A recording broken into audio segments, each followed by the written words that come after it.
Actually, we were naive and just went to the best bars in Zurich and showed them our product. And they really liked it. And they were fascinated about the story, also about Florian's background, I think. And of course, the color change. Because at that time, it was definitely something really unique and innovative.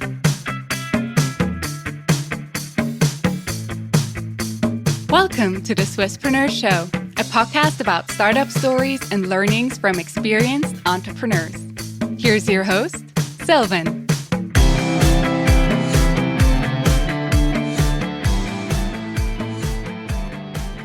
Gian and Florian, a very well welcome to the Swisspreneur Show. It's a pleasure to have you both here today. Thanks for having us. Yes. Thank you very much. You're the co-founders of Deux Frères, a wine and spirits producer based here in Zurich in Switzerland. Before we talk about your exciting products, so to speak, I want to actually start with your personal backgrounds. Gian, you've been a professional handball player. You also studied business administration, and Florian, you studied food science. So before 2015, Gian, have you ever thought about starting a business together with your brother? Actually, yes. I think since childhood, I have a little drive in me that I want to do a business. I think when I was like in middle school, I tried to sell Pokemon cards. So I don't know why exactly I have it in me, but I always had the drive. And I think 2013, we already started a project together. We had a small fashion brand where we started with T-shirts and hoodies. Mm-hmm. It was not really successful, but I think it taught us a lot. Yeah. And also it gave us confidence that we can work together. And how was that for you, Florian? Did you ever think about starting a business with your brother? At the beginning, not. I can say I definitely not. But after this journey we did with the T-shirts and the hoodies, I thought, yes, this definitely works for both of us. And after that, I said to myself, with no one else than with my brother. That's actually interesting because the business didn't succeed, but you as co-founders succeeded. And that's quite a cool learning to take away, right? Mm-hmm. Yes. Actually, we realized, okay, maybe we are in the wrong business, but we as a team doing really well. And then when you actually started with your own company in 2015, you were both still working your day jobs, or you had other jobs before doing that. How do you balance your time, Gian, when you were starting out together as co-founders, but still like having another job on the side, so to speak? So actually, it was a really tough time. So I had my money job. Actually, I really loved it. It was a great company. I still have a strong relationship to them. Mm-hmm. Mostly, I worked after my money job and on weekends. And I sneaked into the meeting room and had some calls. But yes, it was just tough. But it also gave us that we could build a company really lean. So we both started with 5,000 Swiss francs. Yeah. We not even founded a GmbH. It was something else. So It was just really small. But yes, also gave us freedom.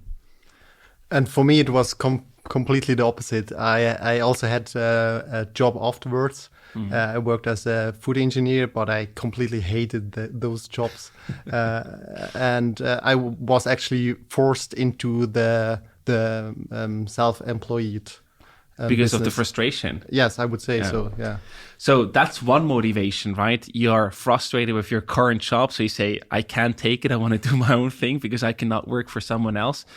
Where do you guys think does your entrepreneurial spirit come from?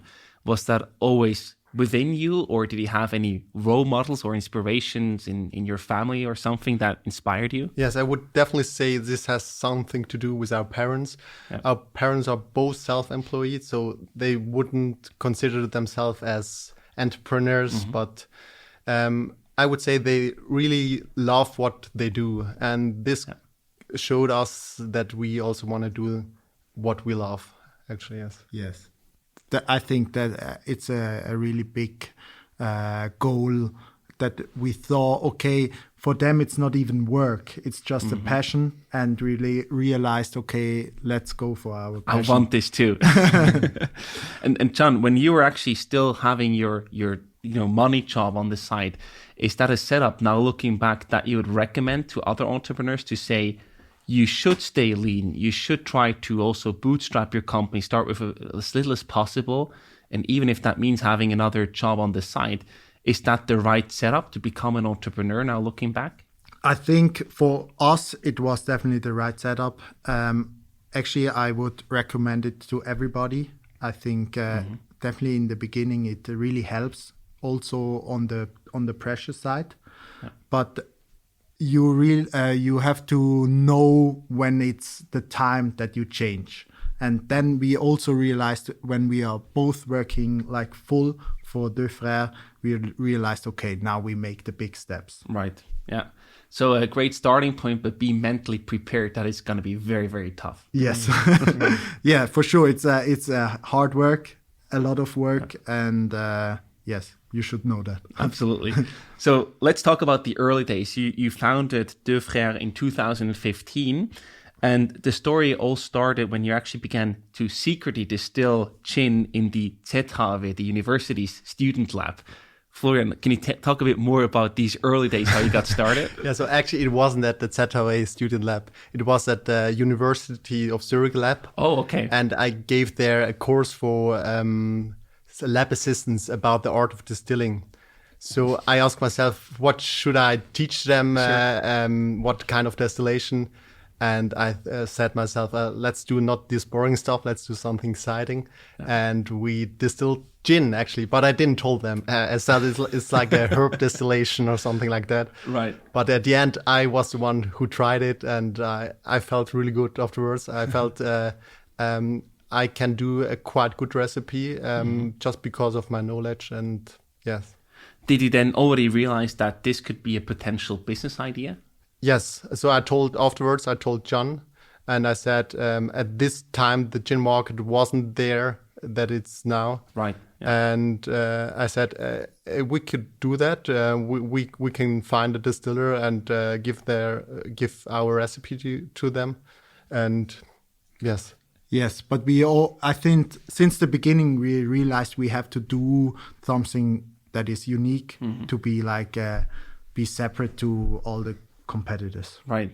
And you did find a secret ingredient, right? The color changing ingredient. Exactly. Yes. So our gin, when it's pure, it's blue. And as soon as you put tonic in it, it gets purple.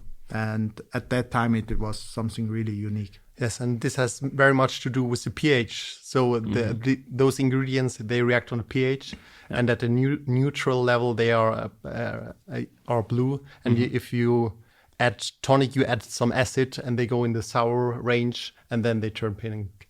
And because as a food engineer, you know stuff like that, and yes, that sounds like a food engineer's paradise, right? Actually, it was. It is still. But for him, when he first showed me that, it was nothing special, and for me, it was like, wow, it's crazy, right. It's magic. Yeah. But for him, I think he had it day to day. And so, yeah. And then you actually did an interesting thing, right? Because we always hear that from software companies. Go out there, talk to your customers, gather feedback. You basically did pretty much the same. You just didn't go to software clients. You actually went to bars and asked them for feedback. Talk a bit more about how you actually gathered that feedback and what happened then. Yeah, so actually we were naive and just went to the best bars in Zurich and showed them our product, and they really liked it, and they were fascinated about the story, also about Florian's background, I think, and of course the color change, because at that time it was definitely something really unique and innovative. So how do I have to imagine this? You didn't just hopped from bar to bar, brought your own bottle of gin with you and asked the barkeeper, you want to have a shot or a drink with us? Yeah, and exactly a little bit like that. Where we called beforehand. Okay, at least, yeah. And then we went to it. We showed everything. We told about the recipe. We showed the gin in pure form. They tried it, they liked it, and then we changed the color, and then it was That was like the a wow selling effect. point, Yes. Yeah, because they probably also see that they could sell more with that. That's like a USP, or they could even charge more for a drink like that.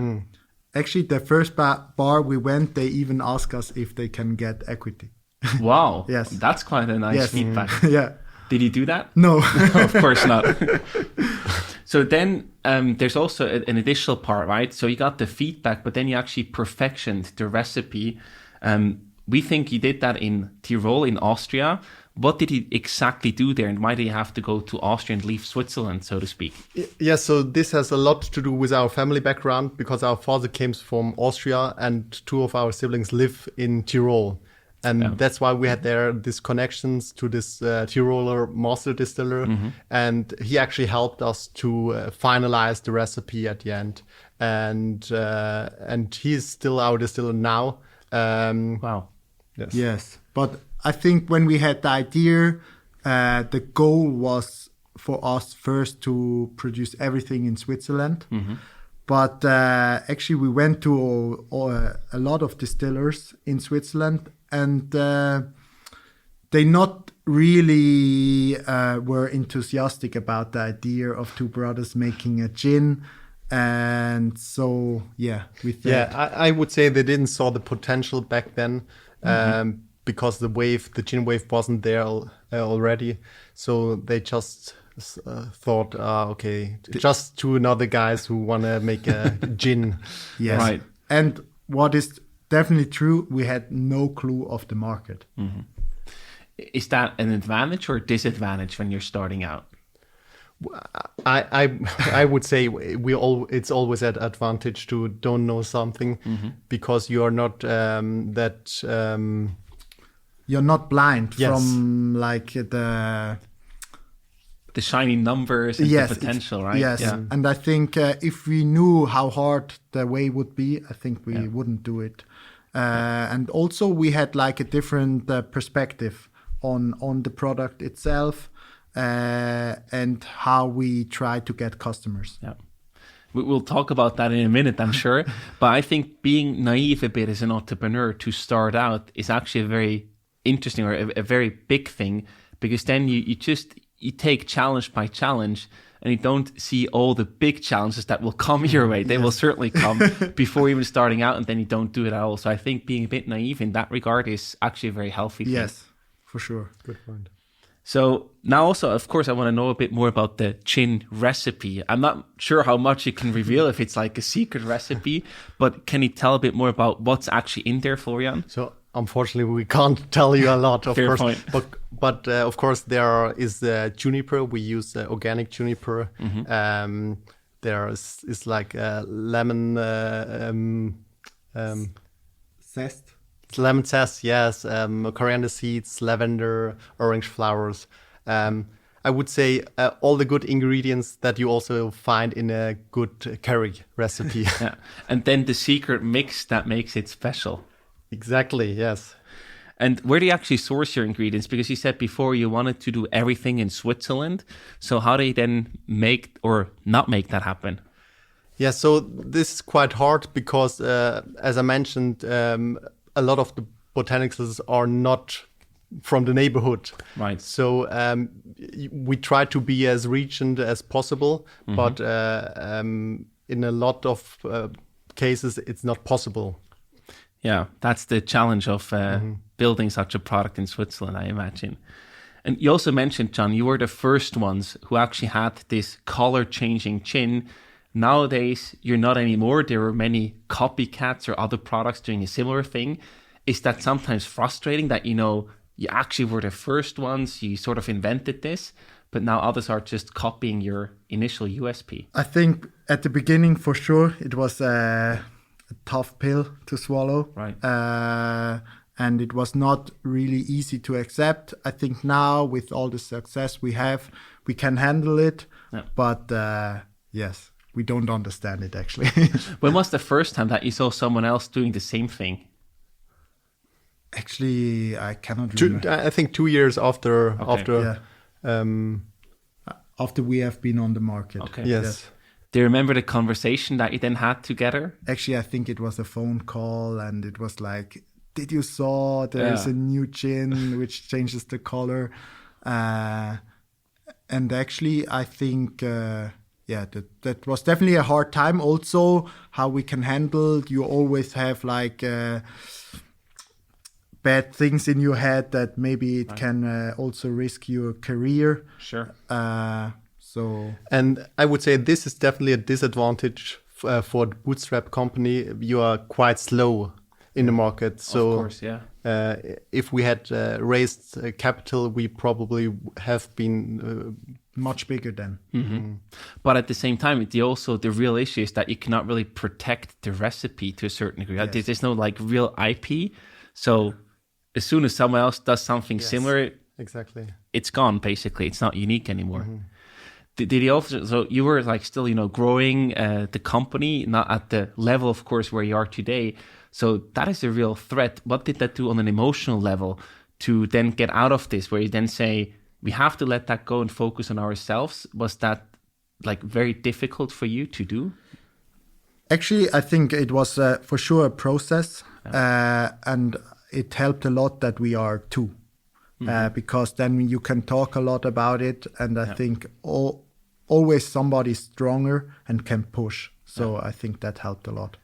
I like that. I think that's the importance of not being a solo founder. Yes. Because if something like that happens, you're just really alone and have to carry all the weight. And sometimes Florian was more motivated, maybe sometimes you, and you help each other out, right, in the difficult times. Yes, actually, I cannot imagine to do it by myself. Yeah. So actually, I need Florian by my side. Of course. Of course. And did you change anything in your strategy as soon as other people and companies came out with a similar gin?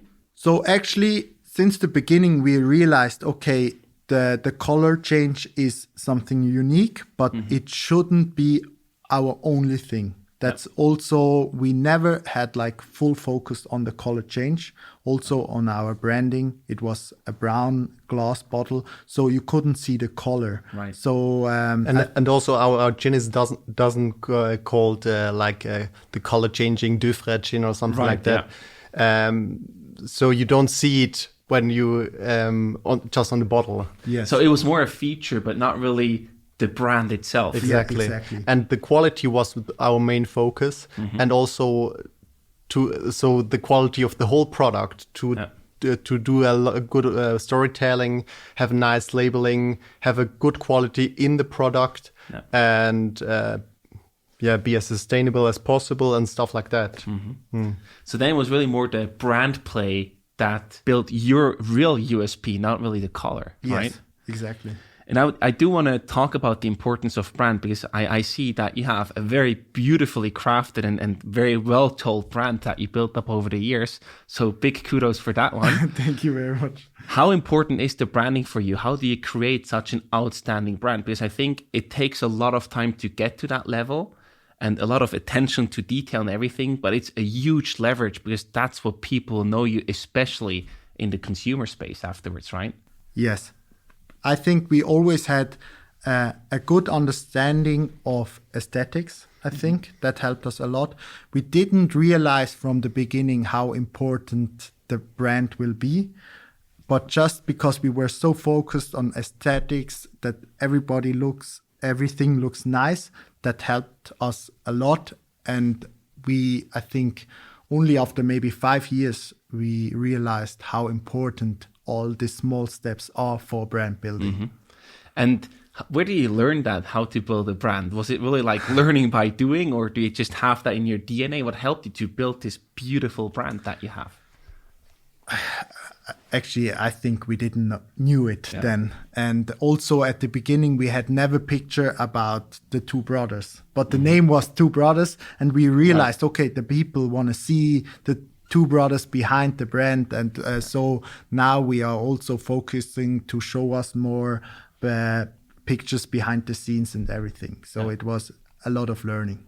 And from your experience now, building that brand, other startups just starting out, maybe not necessarily in the consumer space, but just anywhere, what do you think is a good focus on these 2-3 things to actually build a good brand? What would you recommend them to do or to focus on? So I think the most important thing for the customer to see is that the branding has Clear language. a clear language, a design language. So when the customer goes on the social media or on the website, that it's always the same language. Yeah. And if he can see that, I think you did a great job. Mm-hmm. Is that something that you did on your own, or do you also work with any agencies or external support? So actually never an agency. It was only a graphic designer which helped us. So I think our budget is like very, very small on that, right? Because we do a lot by ourselves. Mm-hmm. But I think, yes, we just had I think the vision also is very important, where you want to go, that you see the path. And what is that for you? Where do you guys want to go? What is your vision? So I would say, so in the future, we don't just want to be like a gin producer. We definitely want to be like a flavor producer, mm-hmm. and be recognized as that as well. That's why we also went to a different direction with the rosé wine. Yeah. And yes, we want to create memories, and that's what we want, actually. And that's quite a step, right? So moving away from gin and doing, of course, still an alcoholic product, but a rosé wine, that's quite different. Why was that the right step for you guys? Why rosé, not something completely different like other liquors or anything? So actually we were quite scared to do that step, and we didn't knew if the customers really can understand why we're doing it. But I think at the end it was because our vision was always to be a flavor producer. Yeah. And we want to do, if we like it, we want to do a whiskey or wine, a red wine. It can be everything. I think at the start it has to be a love for the product, and then we can show the customer why they have to buy it. So is that also your personal attachment to the product, where you say, hey, I also personally like to drink rosé wine, that's why we actually do it? Yes. I think also 4 years ago we traveled to Spain and visit some vineyards. Then it was only red wine, and we realized, okay, there can be a connection, but I think the step then was way too much, way too big. So only 2 years ago we realized, okay, maybe there can be a smaller step with rosé.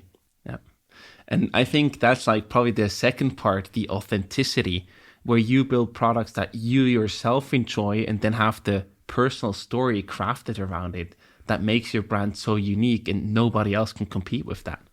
Yeah, it's really nice to hear. We could say that. Yeah. We tried to do that for sure, but I think it was also a big goal for us that to have that authenticity in the brand, and yes, just do things we love.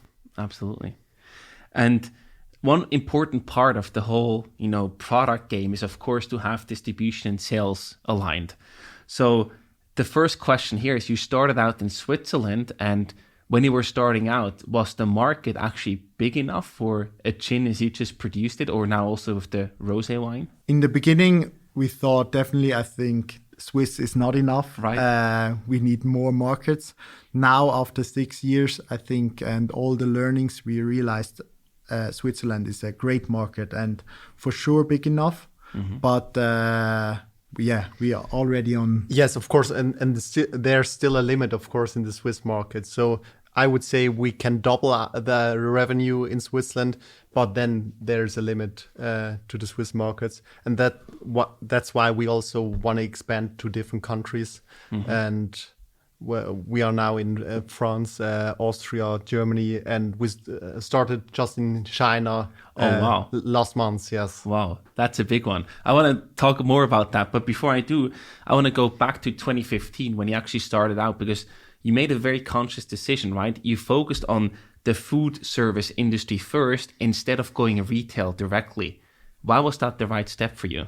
So actually, we just thought it's a really good thing to be in the best bars in Zurich. And there maybe you can create a demand that the customer go to the retailers and ask for our gin. And actually it was what happened. So the people or the barkeeper told them, hey, it's a color changing gin. They ordered it and the people saw it next to it and then saw, hey, there's something pink in it. And yes, I think that really gained the Yes, demand. and the retailers had a lot of requests for it. That's and amazing. It's much easier to talk to a head buyer when there are already requests for your gin. Yeah. So that's like a master plan that really played out very But well. actually, it was just luck. We didn't do it on purpose. We just did it, and then we realized what we did, and yes, we worked with it. How are you set up today? What is more important, the traditional B2B market segment or the retail B2C segment for you? So I think it's the retail is more important. Okay. But still, I think that as a brand, especially for the branding, it's very important to be in good bars, in good hotels and everything.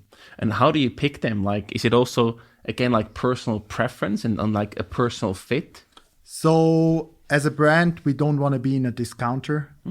So we choose only like premium retailers and we are, I think, really picky on it, but it's not that easy. So sometimes they can get your products from other channels. So it's a tough one. Yeah. So you lose a bit of control there. Yes, you do. And how do you tackle the foreign markets? I mean, of course, the close countries around Switzerland, but also especially China. Do you set up your own channels? Do you work with distributors for these local countries, or how do you do that? So mostly you have a distributor in the country and he manages everything. So we still have big control about marketing and events, everything, but he's responsible for selling and everything. But especially in China now, we build our own company over there to control it even better. Yes. And we have already employees there, so... So I think it's more. Yeah, but still, I mean, that's quite. it sounds big, but it's still very small. So I think on the money side, to be lean, I think for sure it's better to have a distributor and don't have own entity in a country. I think with China, we thought it's maybe better to really understand the market and how it works.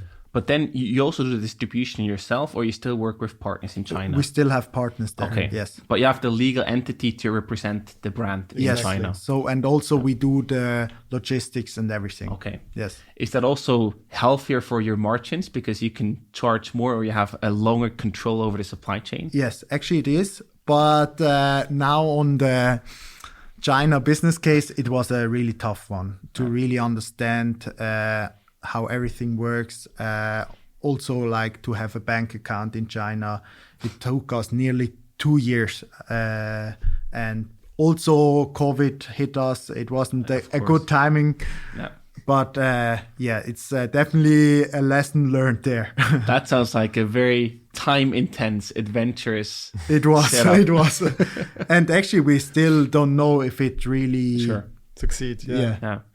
But why do you choose China? And of course, you have the close countries to Switzerland, but like, why China, not, for example, the UK or United States, Australia? Why China?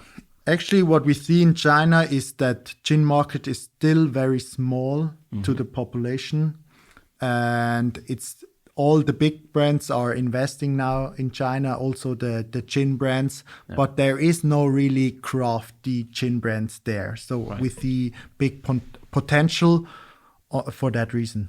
Okay. So it's really also, clearly a business decision where you see the potential and the good timing to be there early to capture the market. Yeah.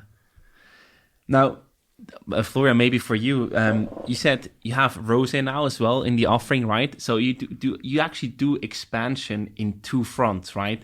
The geographical expansion to other countries like China, but also the product expansion. Why is it the right strategy to do both at the same time? That sounds like a lot of work for you guys.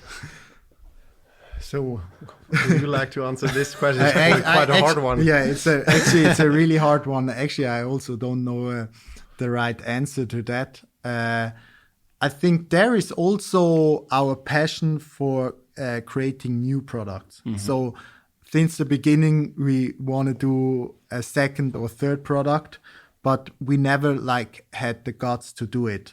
And with the Rosé project, we really had the feeling, hey, we are also on the right timing. It's a really good product we created, and we should just go.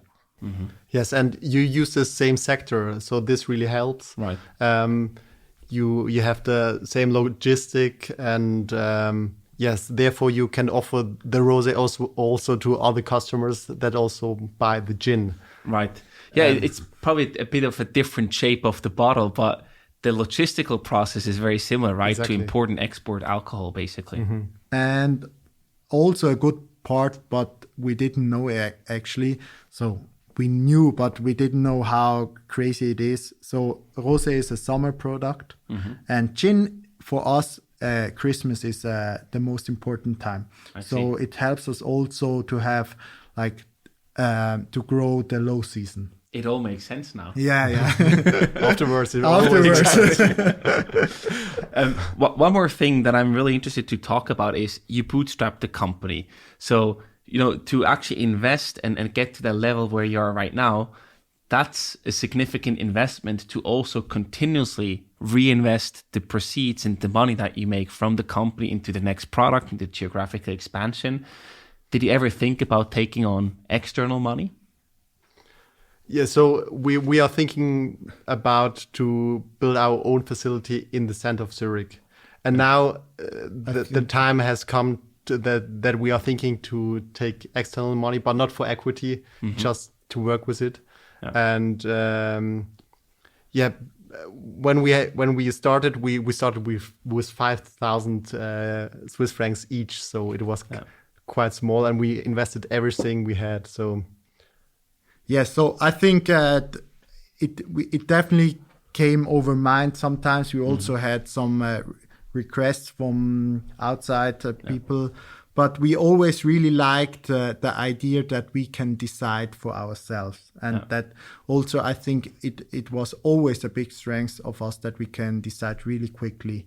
And when COVID hit Switzerland, we had also big fear of what is happening with our company. And we switched really fast to sanitizer. And I think we only could do that because we are two founders and it's our own company. If we had external investors, I think it would take too long. It goes a bit back to what you said at the beginning, Florian, that you don't want to work for someone else. So having investors in that regard can be a bit like having a boss, whether you want it or not, right? Yeah, probably. So you want to keep that freedom. Now, if you say that you're thinking about, getting some money in to build a production facility, that sounds like a huge investment to me. So how would you structure that? You said not equity. Would you do that as a loan, or how would you structure that? Yes, we think about a loan. Because still we want to have our own company. Sure. But yes, we are now looking for that, and we'll see. And we are actually not sure if we need the loan. So yes. Oh, okay. Yes. There's still a chance that we can pay everything by our own. I know you're probably not going to answer, but I'm just curious. What's your revenue now? We don't say that. Actually, we are. we never say numbers of our sold bottles or revenue. Actually, we are very conservative in this way, or very Swiss. Very Swiss, very secretive. Swiss, yeah. 7 or 8 figures? We also don't say that. I try. It's my job to try. Okay, then let's focus on a different topic. Working together with your brother. I mean, you both do that, obviously. What are some advantages and disadvantages of doing that? Maybe start with you first, Gian. So I would say actually it's only an advantage. Okay. I think we both trust each other, and we both have the same vision, and we know I want the best for him, he wants the best for me. So I think it only helps. Yes, the trust, I would say, is the biggest point. We definitely know our weakness and our strengths as well. And so for me, it's also just an advantage, I would say so. Yes. Can it sometimes also be too overwhelming that, when you're not working, that business is still always a topic? That's a problem, definitely. So And there's no work-life balance. Yeah, I guess so. And we also live in the same building. That's dangerous, guys. Yeah, it's very dangerous. But I think, because at the end, it's not really work for us. It's just we really love it. And that's why it doesn't feel like work and too much. So it's always in our minds. So it's like a big hobby that makes you some money. Yes. That's cool. So now I still want to talk about the future, of course. So you do the geographic expansion, you launched your rosé wine. What is next for you? What's your focus going to be over the next few months? So definitely our new location is a big thing. Also, I think we will have focus on China.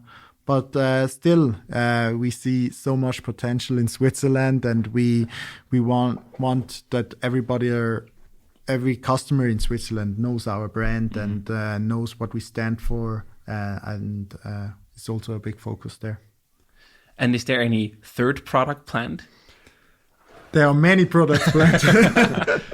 Yes, so we have a lot of plans, but nothing we can say now. But there are definitely something in the small shoes already. Yes. So we drink a few more gins, a few more rosé wines, and then eventually there will be something else. You to will get drink. your revenue number and the new products. Absolutely. And one thing I also wonder, now you purposefully didn't take on any investors, but you are growing, you are building your brand and therefore also becoming more and more valuable as a company. Have you ever thought about selling the company? Yes. A lot. Yeah. Every time when it's very hard, we think about it, actually. Why are we doing this? No, but seriously, is that like an option that you consider? Actually, I think for me, it's an option. I think maybe when there is the right timing, I'm ready to leave. But I still see so much potential in our brand. So... Open, but not actively looking. Yes, exactly. I would say the same, yes. And I think we realize now that the brand Deux Frères is quite big as a brand, and that we can build something like a rosé and it's sold out at the end of the summer. And this is amazing. This is fantastic, yes. But at the same time, it will also be very difficult, or they just have to negotiate well. If a company wants to buy you, you are the brand, right? So they have to give you a tight earn-out schedule to stay on board. Yeah, probably you can argue that way, yes. I think you could say that the brand is very close with the two founders, with the two brothers. Yeah. But actually, I think it's still, so our plan for the future is maybe that all maybe know the two brothers behind, but we are not... producing anymore the gin. So we still can be the face, but shouldn't be operative. Of course. And now on a personal level, outside of the business world, what is next for the two brothers? So outside of the business world, I think there is not a lot. For me, it's just to grow as a person for sure. And I definitely want to be a better person. I know my weaknesses and I try to improve on that.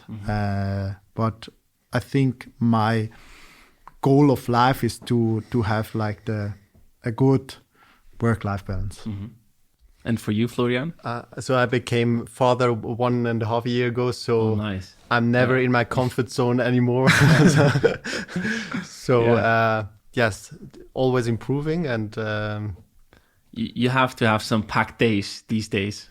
Yes, I would say so. Actually, it was definitely also a change in the company. So it shifted a little bit for Florian, but I think we also could manage that really well. And I think family is a big part in our life and very important. It's a pure family business. Yeah. I mean, you can tell. So to wrap up the conversation, we prepared some rapid fire questions for you. So I either gave you different options to choose from or a simple question, and you have to answer in one sentence. Okay, let's You go. ready? In one sentence. In one sentence, okay. ideally. So Gian, if you had to choose one, handball on a professional level or entrepreneurship? hard one. I think both are really similar. Both give you the same feelings about the win when you gain a good customer. But if I had to choose, I would go for entrepreneurship. Why? It's more rewarding for you, or why is that? Where's the money is. Okay, fair point. Yeah. But I think on the long run, it's definitely more rewarding. Yeah. Now, a very tough one for both of you. I start with you, Florian. Gin or rosé? So I probably would go for the gin. I don't drink a lot. I do a lot of sports. And if I enjoy the drink, I want the pure flavors. And I see that more in the pure spirit. Yeah. I see. And for you? I would go for the rosé. Okay. I love wine. Perfect. So perfect addition. You both have enough to drink then. Exactly. What gets you through tough times? I would say my brother. I think, again, that we are two because it's just a good team. Mm-hmm. For you, Florian? Yes, so definitely the brotherhood, of course. And we also do a lot of sport. This definitely helps us a lot. Not always be with your mind in the business, but also be do fun stuff. Yeah. Right. And the last one, what's the best drink? Can also be non-alcoholic that you've ever had that you didn't produce yourself? With you, Florian, first. So do you know Kukumis, yeah. Kukumis. I love kukumis. Amazing. I drink it a lot Yeah. as an aperitif in the evening. It's a non-alcoholic cucumber lemonade. Super refreshing. It is. Yeah. And not that much sugar, and I really love that one, I would say. Cool. Excellent choice. For you, Gian? So I really like whiskey sour, and that's why I would choose Nika whiskey. They did an amazing branding. It was like unique at that time. It was so different than any other whiskey brand. So I love that. Cool. Why did I have the impression that you would go for an alcoholic drink? I don't know. Well, I think that says it all. Guys, thank you so much for stopping by. Lots of success with your company. We're super excited to not only drink your products, but you also see where you're going next with your company. Thank you Thanks so a lot, much. Silvan. It was a pleasure.